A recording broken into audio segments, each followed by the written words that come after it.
She slapped him, in front of everyone, and then tore his first-class ticket straight down the middle like it was trash. Kieran didn't cry. He didn't even blink. He just stood there, hands by his side, hoodie sleeves pulled over his wrists. Quiet.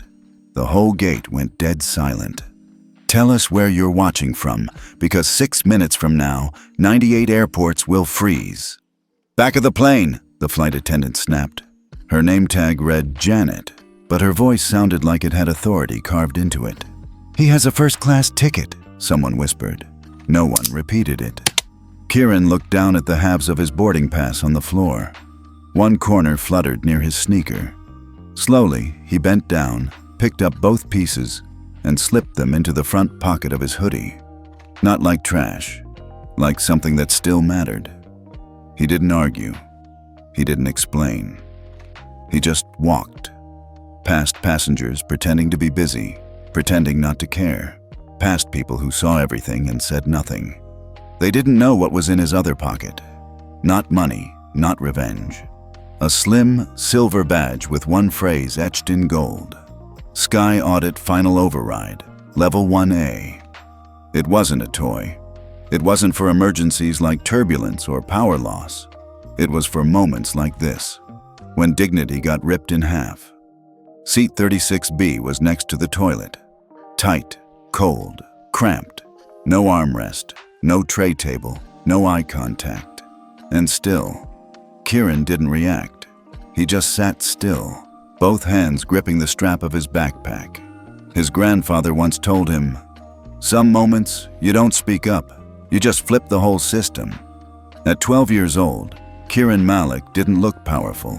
But 6 minutes from now, Janet, and everyone on this flight, was about to find out just how wrong that assumption was. The quiet didn't bother him. Not the cramped seat.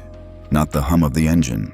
Not even the way the man next to him refused to scoot over, elbows planted like a wall. Kieran was used to that. He sat still in 36B, shoulders tight, hands in his lap.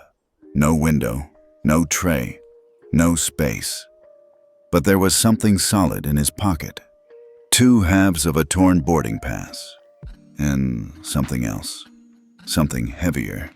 Back in Silver Spring, Maryland, his grandfather's study still smelled like cedar and old paper. The kind of place where silence wasn't empty. It was full of thinking. That's where Kieran used to sit after school, knees tucked under him on the old leather chair, while Dr. Omar Malik read FAA reports like bedtime stories. "You don't need to shout," Grandpa used to say, handing him policy drafts and ethics memos. "Just learn to see the moment, and when it comes, be ready." He was 12 when Grandpa told him about the protocols, not the ones everyone knew, the secret ones, the real ones, the ones built for moments when the system forgot it was supposed to protect people, not punish them. 3 months ago, in that same study, his grandfather placed a sealed envelope in Kieran's hands. "Inside is the final override code," he'd said, voice quiet but serious. "If someone crosses the line, if you see something that feels wrong down to your bones, you'll know." Kieran had nodded, not because he fully understood, but because he trusted the man who'd built the very ethics system the entire US aviation industry relied on. He didn't tell anyone, not his teachers, not even his grandmother. Not because it was a secret, but because Grandpa taught him something more important. You don't protect systems by bragging about access. You protect people by being ready to act when it counts. And now, 36B didn't feel like a punishment. It felt like a countdown, because the moment Grandpa warned him about, it had just happened. And Kieran Malik was ready. 36B didn't come with leg room or dignity. The armrest on the left was broken. The one on the right was already claimed. The tray table clicked halfway down, then hung there like a crooked tooth. Kieran didn't touch it. The woman on his right glanced at him once, then went back to her crossword. The man on his left stared straight ahead, earbuds in, volume too loud. No one said anything. No one offered a smile. No one cared that the boy who'd been slapped at the gate was now wedged between strangers like he didn't exist. And that was the part he knew too well. The quiet after something unfair happens. The way adults pretend not to notice. The way you get used to shrinking. Kieran kept his elbows tight to his sides, backpack on his lap, fingers wrapped around the strap. He could still feel the edges of the torn boarding pass in his hoodie pocket. But it was the other thing, pressing against his thigh. That meant more. The badge. It was cool to the touch, slim, slate gray, with gold trim. No logo. Just one line.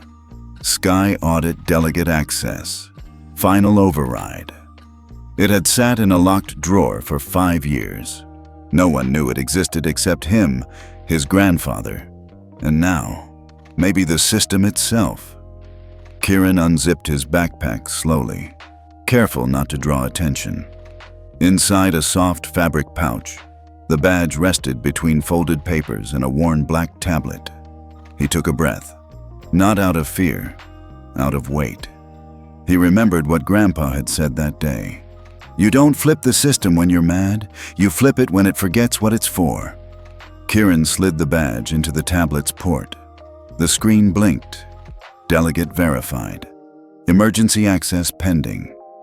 He didn't rush. He didn't want revenge. But someone had just slapped a child in public, then smiled like it was normal.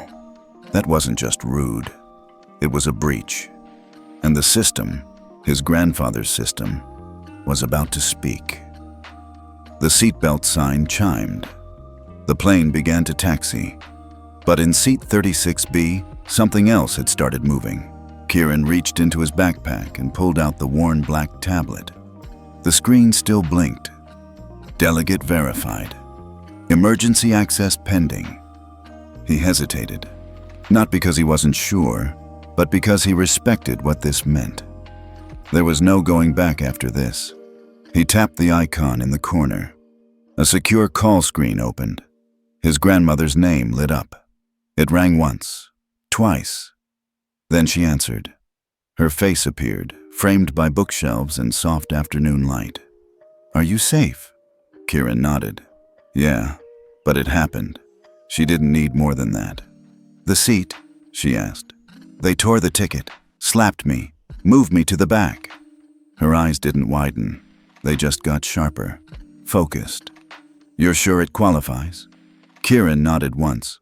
I remember what Grandpa said. Public violation, disregard of identity, physical harm, no de-escalation, all of it. Silence passed between them. Then she said softly, then it's time. Kieran reached into the inside flap of his bag and pulled out the envelope. Old, creased, sealed in wax. He peeled it open with steady fingers.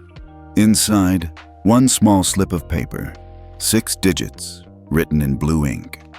492736. He typed them slowly, carefully. Each number felt like a step toward something bigger than himself.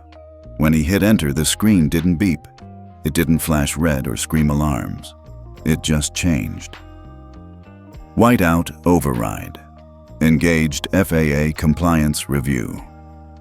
Initiated network-wide system lock. Pending. He closed the tablet. That was it. No drama, no announcement. But the weight of the moment settled in his chest like something final. Kieran sat back, eyes forward, breathing steady. He hadn't done this out of anger. He wasn't looking for revenge. But when a system forgets what dignity looks like, someone has to remind it. At first, it didn't look like anything happened. The engines hummed. The plane lifted off. Passengers settled in with earbuds and neck pillows. Flight attendants rolled carts down the aisle like always. But 6 minutes after Kieran entered the code, small things started to shift. It began in the cockpit. The captain's screen flashed a message in pale orange. Ethics alert. Level 4. Pending compliance. Hold. The co-pilot blinked. That's not normal. Back at gate 22, the boarding screen for the next flight froze mid-check-in. The gate agent tapped the screen. Nothing. She rebooted the kiosk. Still frozen. 2 more gates had the same issue. In Denver, a supervisor stared at his terminal as boarding zones disappeared from view. In Atlanta, Mobile apps stopped updating live gate changes. Everywhere the SkyAudit system ran, things were quietly locking. In seat 36B, Kieran didn't check his screen. He didn't need to. He already knew what the override would do. The system was designed to move slow at first, like a warning whisper before the sirens. In 5A, a businessman looked around. "Why aren't we taxiing to the gate yet?" "We're in the air," the flight attendant said. "But my team just texted. Flights in Dallas are grounded." "System glitch." Behind her, Janet glanced down at her crew tablet. It had gone dark. She tapped it. Nothing. Tried again. The screen rebooted to a single blinking line. "Compliance lock engaged. INRA clearance pending." "What does that mean?" she whispered. Her junior attendant, Carlos, shrugged. "I've never seen that." Janet looked down the aisle, her eyes briefly landing on Kieran in the last row. Still, silent. She didn't know his name. She didn't know what he'd done. But the air was changing. The kind of shift you feel before a storm. And it was heading straight for her. By the time they hit cruising altitude, the energy in the cabin had changed. It wasn't turbulence. It wasn't weather. It was something else. The flight attendants moved slower now. Janet clutched her tablet like it might suddenly explain itself. Carlos checked his device again, then shoved it back into the wall unit. Still blank. In row 5, a man refreshed his airline app and frowned. "My boarding pass just disappeared." Another passenger looked up from his phone. "Same. My wife's stuck in Denver. Nothing's moving." 4 gates shut down. In the back of the plane, Kieran sat motionless, hands still on his backpack, shoulders square, eyes forward. He wasn't smiling. He wasn't smug. Just still. Janet walked past him once, then again, slower the second time. Something about the boy unsettled her, but she didn't know why. He wasn't doing anything wrong. That was the problem. In the cockpit, the captain received an encrypted FAA message. "Whiteout override active. Initiator K. Malik. System-wide compliance hold authorized." He stared at the screen. No mistaking the name. He tapped the intercom. "Flight crew, be advised. This flight is now under review. Maintain current altitude. No passenger interactions without clearance." Carlos looked up. Did he just say, "Review"? Janet's throat tightened. "Since when do we get reviewed mid-air?" Back in 36B, Kieran felt the shift too. Not in the cabin, but in the silence. It was different now. Dense. Watchful. He didn't need people to understand what was happening.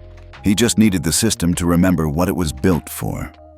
His grandfather once told him, "The most powerful voice isn't the one people hear first. It's the one they can't ignore once it speaks." Janet walked past him a third time, and this time, she didn't look angry. She looked afraid, because deep down, she finally realized something was wrong. She just didn't know yet. It had started with him. The plane touched down with a soft jolt. No one clapped, no one cheered. They were all too busy wondering why the captain hadn't made the usual landing announcement, why the flight crew had gone quiet, why the energy on board felt like holding your breath. Kieran didn't move. Still strapped in, still silent. When the plane slowed to a stop, it didn't pull up to the main gate. It rolled toward a private one, off to the side, far from the terminal. Passengers glanced at each other, confused, curious, nervous. Then the voice finally came over the intercom. "Ladies and gentlemen, please remain seated. We've been asked to taxi to a secure location. FAA representatives will be boarding momentarily. Do not disembark until instructed." Gasps rippled down the aisle. Phones came out fast. Even in airplane mode, people refreshed their screens. Someone whispered, "This feels big." At the front of the plane, Janet's hand gripped the service cart like it might anchor her. Her captain turned to her, tablet in hand. His voice was low. "We're under federal review. Ethics protocol triggered." And he paused, eyes locked on the screen. It was initiated from inside this flight. She blinked. What? He turned the screen so she could see. One name glowed in sharp blue text. K. Malik. Tier 1A, delegate access. Whiteout override. Janet's face drained of color. She remembered that name. Dr. Omar Malik. The ethics hearings. The Capitol steps. The photo of a man in a gray suit holding the hand of a small boy. That boy. She turned slowly, eyes scanning the cabin, and then she saw him. Seat 36B. Hoodie. Still. Watching. Not angry, not vengeful. Just certain. And in that moment, Janet understood what she'd done. She hadn't just slapped a kid. She'd triggered a system built to make people like her answer for it. Even before the jet bridge touched the plane, phones started vibrating. 1, then 3, then a wave. Despite airplane mode, alerts somehow pushed through. Priority notifications, news pings, forwarded texts. In 5A, a man turned to the passenger next to him and whispered, "Check this." He held up his phone, screen glowing with a breaking headline. 12-year-old triggers FAA ethics lockdown. 1.2B freeze hits 98 airports. Under it, a photo. Not of Kieran, of an older man in a gray suit. Dr. Omar Malik. Next to him, holding his hand on the Capitol steps, a young boy in a hoodie. Same posture, same eyes. 5 rows back, someone gasped. "That's him!" It spread fast, whispered from aisle to aisle, seat to seat. "That's the kid. Seat 36B. He didn't say a word." Is this real? Janet stood frozen near the galley, her hand still gripping a napkin tray. Her eyes didn't leave the boy. Kieran hadn't moved. Still buckled in. Still holding his backpack like it mattered more than anything else on the plane. He wasn't reacting. No panic, no performance. Because he hadn't done this for attention. He'd done it for a promise. 3 federal officers stepped onto the plane. Not TSA, not police. FAA Compliance Division, badges visible, posture calm, practiced. The lead agent nodded at the flight crew. "Remain in place. We're here for a passenger in 36B. The plane parted like water. People didn't stand. They leaned back, made room, quietly. All eyes were on him now. Kieran stood on his own. No one helped. He didn't need it. He adjusted the strap of his backpack and walked forward, past the same passengers who hadn't looked at him an hour ago, past the same crew who'd let the slap happen. As he reached the front, the lead officer gave him a small nod. "Mr. Malik, your action was recorded. We appreciate your discretion." Kieran simply said, "It wasn't personal." The agent replied, "That's why it worked." Behind them, Janet's mouth opened slightly. She wanted to speak, maybe explain, maybe defend, but nothing came out. Because what could she say? She hadn't just humiliated a child. She'd humiliated the one person in the country with the legal and ethical authority to activate the single most powerful system of accountability the aviation industry had ever known. And now everyone knew it. As the officers escorted Kieran down the jet bridge, someone in the cabin whispered, "That's going viral in 5 minutes." They were wrong. It took 2. By the time Kieran's foot hit the terminal floor, the footage from Gate 22, Janet's slap, the ticket torn in half, was already on 3 major news sites. The caption read, "He stayed quiet, but the system didn't." At FAA headquarters, a red alert continued flashing across the compliance wall. Whiteout Protocol. Confirmed initiator, K. Malik Override Authority, Tier 1A. Non-reversible Deputy Director Angela Kim stood at the center of the operations floor. "Get legal, get policy, get the secretary on the line," she said. "We've got a full-scale shutdown on our hands."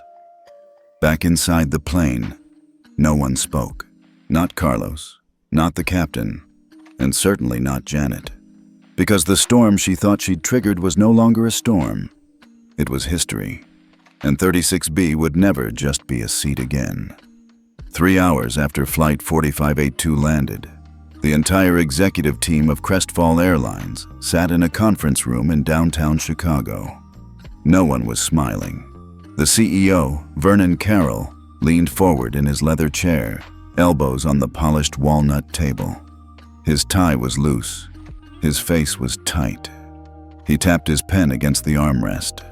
"Someone explain to me," he said, voice razor flat, "why $1.2 billion in operating funds are frozen and why we're locked out of every SkyAudit portal from LAX to JFK." No one answered right away. Finally, the VP of Compliance slid a folder across the table. Vernon opened it and skimmed page after page. FAA notices, internal memos, live screenshots of red-flagged gates, and systems marked non-compliant. He flipped to the last page, then stopped cold. Initiator, K. Malik Tier 1A, Delegate Access. Final Override Authority, Whiteout Protocol. Confirmed. His eyes scanned the line again. Malik. He leaned back slowly. "As in, Omar Malik?" he asked. The head of Risk and Policy nodded. "His grandson." Vernon let out a low whistle. "So we humiliated the legacy holder of the system that determines whether we get to fly." "It gets worse," someone muttered. "How?" Vernon snapped. The general counsel didn't look up from her notes. "The FAA isn't just reviewing Flight 4582. They're calling for a system-wide ethics audit, starting with us. Full behavioral logs for the last 90 days, including crew decisions, gate-level overrides, and complaint suppression patterns. If we don't comply, we lose SkyAudit clearance permanently."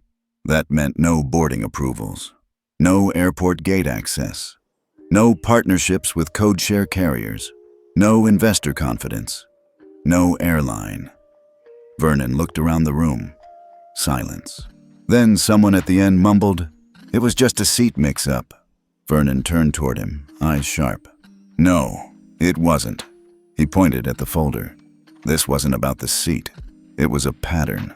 This isn't the first time we bumped a kid or profiled a name or looked the other way when our staff crossed a line."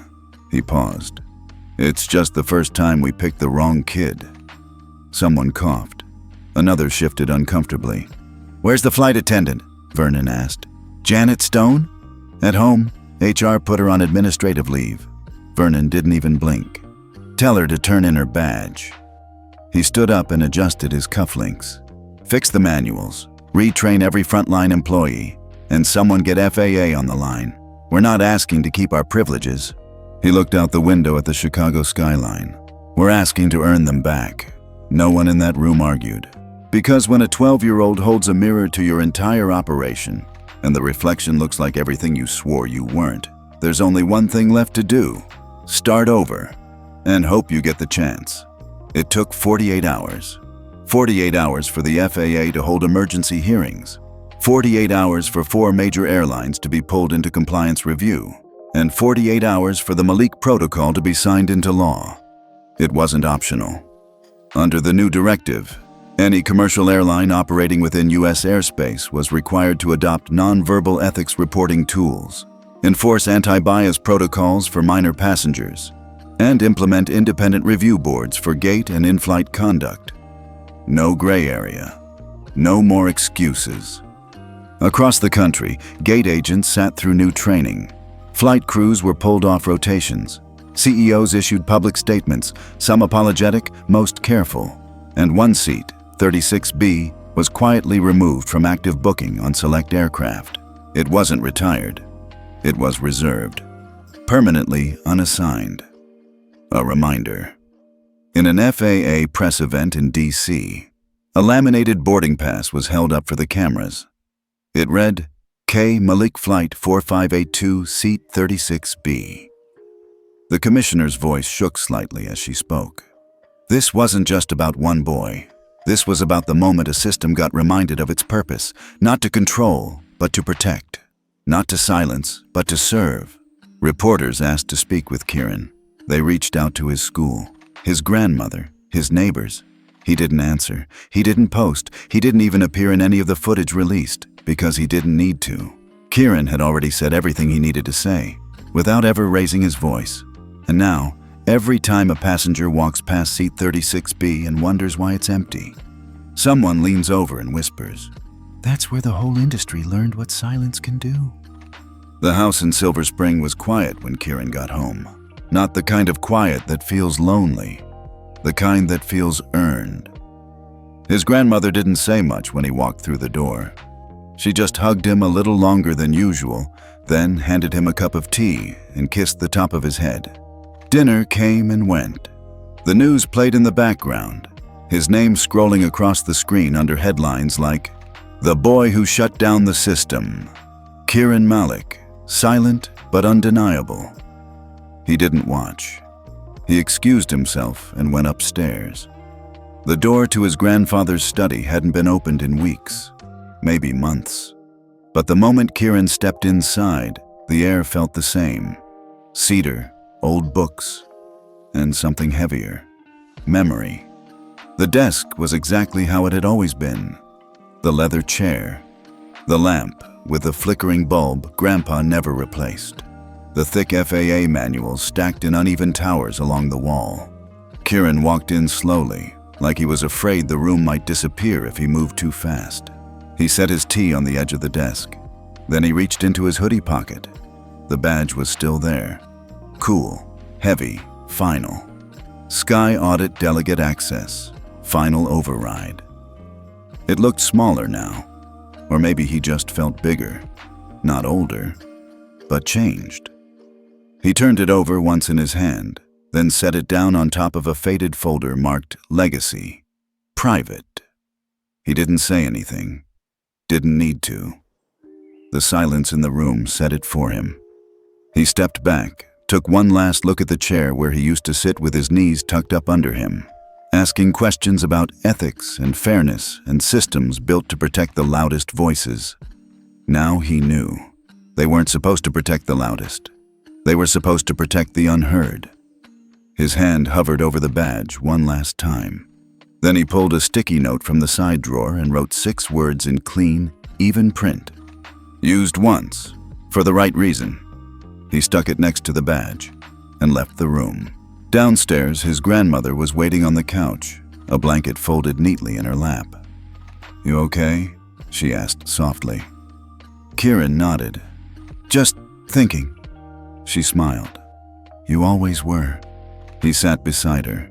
The blanket smelled like lemon detergent and comfort. "I didn't do it to be noticed," he said, almost to himself. "I know," she replied, her voice steady. "You did it for him." And for a long while, they just sat there, the two of them, with the quiet. Not because there was nothing to say, but because sometimes the right kind of silence says everything. 6 weeks later, Flight 673 from Phoenix to Boston boarded without issue. The gate was calm. No delays. No headlines. A boy, maybe 10, traveling alone, stood near the boarding door, gripping his passport and a small backpack with a frayed Star Wars patch. The gate agent bent down to his level and smiled. "Would you like to sit in 36B?" The boy blinked. "Isn't that in the back?" She nodded. "It is." "Why would I want that?" The agent's smile didn't change. Because once, a kid sat there and reminded the whole world what quiet can do. The boy didn't fully understand, but something in her voice told him it mattered. He nodded. Across the country, more and more aircraft carried the same silent adjustment. Seat 36B reserved, not for assignment. No big sign, no ceremony, just a quiet block in the system. Unspoken, but respected. Flight attendants knew. Pilots whispered it during pre-checks. Ground staff told each other stories in break rooms. "Don't touch 36B. Leave it for the next Kieran." For someone watching. At the FAA headquarters in DC, a new phrase had been etched into the back wall of the ethics training room. Silence isn't weakness, it's potential. K. Malik.